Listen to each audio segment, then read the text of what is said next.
કેમ છો બધા? આજે આપણે ટ્રેડિશનલી સમર કુલર બનાવવાના છીએ, જેનું નામ છે પાનકમ. પાનકમ બહુ જ જૂની અને વિસરાતી વાનગી છે, જે સ્પેશિયલી સમરમાં આપણે કુલર તરીકે જે જૂના પુરાના લોકો હતા તે બનાવતા હતા.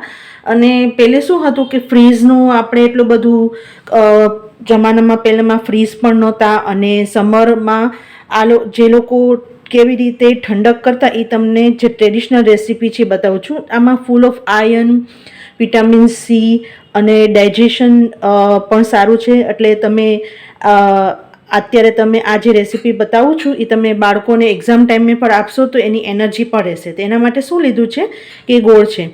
અને આ રેસીપી સ્પેશિયલ રામનવમી ઉપર પણ બનતી હોય છે, જે રામ ભગવાનને પ્રસાદ તરીકે પણ ચડાવતા હોય છે. તો એમાં પહેલાં આપણે પાણી નાખી દઈશું. તો જેટલા ગ્લાસ બનાવવા હોય એ પ્રમાણે તમારે ગોળ અને પાણીનું માપ લેવાનું. અત્યારે હું 3 ગ્લાસ બનાવું છું.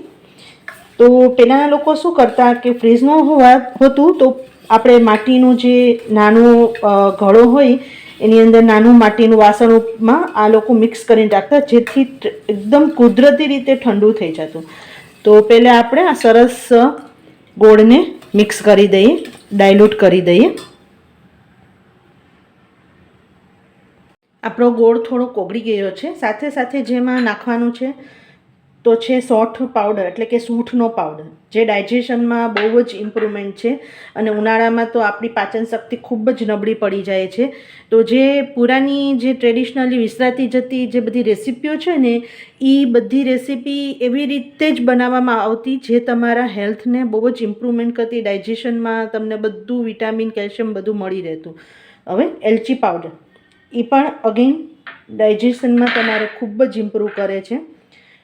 1/4 ચમચીથી પણ ઓછું મરી પાવડર, એને પણ સાથે નાખી દેવાનું, જેથી સરસ એનો ટેસ્ટ બેસી જાય. અને આ એકદમ ટ્રેડિશનલી આવી રીતે જ બનાવવામાં આવે છે. હવે એમાં કેસર નાખવામાં આવે છે, પણ કેસર તમે જો હું જે રીતે બતાવું છું ને એવી રીતે નાખશો ને તો કેસરનો એક તો કલર અને તે ખાયણી દસ્તો લીધો છે. એની અંદર કેસરના થોડાક તાતણા લઈ લેવાના અને એને આવી રીતે ખાલી ફેરવવાનું જ છે. એટલે ફેરવશો ને એટલે થોડો ભૂકો જેવું થઈ જશે. હવે એમાં થોડુંક પાણી નાખી દેવાનું અને પાછું આવી રીતે હલાવી લેવાનું. તો તમે જોઈ શકો કે કલર એકદમ આવી જશે અને અરોમા પણ આવશે. એ પણ અંદર આપણે કેસરનું પાણી અથવા તમે એમને પણ કેસરના તાતણા નાખી શકો અને એકદમ એને સરસ હલાવી દેવાનું વાપસ. હવે છેલ્લે આપણે એમાં લીંબુ નાખવાનું છે. તો એક આપણે અત્યારે લીંબુ નાખી દઈએ છીએ. તે એક આખું લીંબુ નાખશું. અને તમે એને જો ટ્રેડિશનલી જ એકદમ પ્રોપર બનાવવા માંગતા હોય ને તો તમે માટીનું નાનું વાસણ હોય ને એમાં પણ તમે આ ભરીને રાખી શકો બનાવીને. તો ફ્રીઝમાં પણ રાખવાની, અત્યારે તો આપણી પાસે ફ્રીઝ અવેલેબલ છે, તો ફ્રીઝમાં પણ રાખવાની જરૂર નહીં પડે. અને તમે એને જ્યારે પણ બહારથી કોઈ આવે અને તો તમે એને આ તમે સમર કુલર તરીકે આપો તો એક તો ડિહાઇડ્રેશનમાં પણ સારું રહે છે, પાચનમાં પણ સારું રહે છે, ને પ્લસ આયર્ન, વિટામિન સી બધું પણ મળી રહેશે.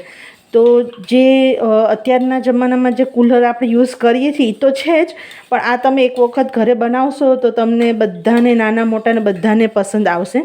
તો તૈયાર છે આપણું ટ્રેડિશનલી બનતું પાનકમ રેસીપી.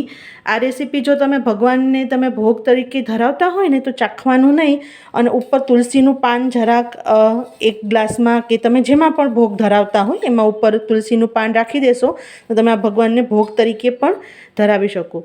ચોક્કસ તમને મારી રેસીપી ગમી હોય તો લાઇક, શેર અને સબસ્ક્રાઈબ કરી દેજો. અને બને ત્યાં સુધી ફેમિલી, ફ્રેન્ડ્સને પણ શેર કરજો જેથી આ રેસીપીનો ફાયદો તેમને પણ મળે. આવજો.